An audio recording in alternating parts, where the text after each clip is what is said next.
चार दोस्त 12वीं पास करने के बाद एक होटल में छोटी सी पार्टी कर रहे होते हैं और बातों ही बातों में चारों डिसाइड करते हैं कि आज से 40 साल के बाद आज ही के दिन 1 जनवरी को हम फिर से यहीं मिलकर पार्टी करेंगे।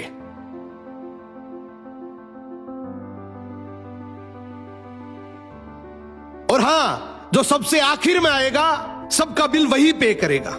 होटल का वेटर भी ये सब देख रहा था। कहने लगा 40 साल बाद अगर मैं भी यहीं रहा तो आपकी ये पार्टी जरूर देखूंगा।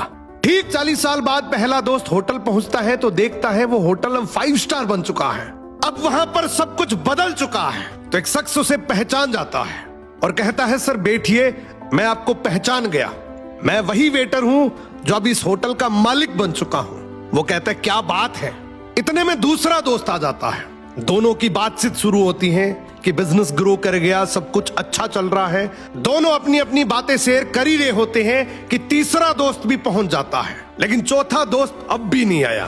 तो जो सेठ होता है वो कहता है आप ऑर्डर कीजिए, मेन्यू में खाना वगैरह सेलेक्ट कीजिए, इतने में आपका दोस्त भी आ जाएगा। अब खाना भी लग गया। वेट करते करते काफी देर हो गई।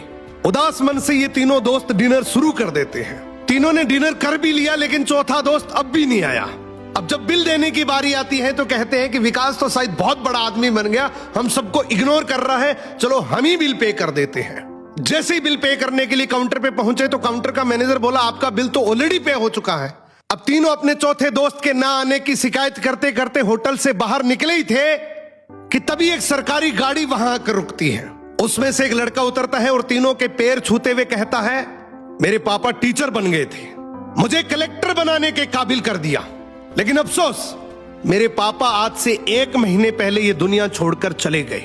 उन्होंने आखिरी वक्त में आपके इस वादे के बारे में मुझे बताया था और कहा था कि जब तीनों पार्टी खत्म कर ले तो उसके बाद तू वहां जाना और पेमेंट वगैरह कर देना।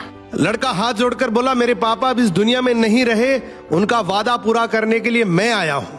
अब ये तीनों नम आंखों से रियलाइज करते हैं कि हम 40 साल बाद ही क्यों मिले, 40 दिन बाद क्यों नहीं मिले। स्वप्नों से हमेशा मिलते रहिए, इससे पहले कि कोई आपका अपना ये दुनिया छोड़कर चला जाए, क्योंकि आदमी सिर्फ एक पानी का बुलबुला है। अब ये रील टेक करो ऐसे दोस्त को जिससे आप काफी टाइम से नहीं मिले और अब उससे मिलना चाहते हो।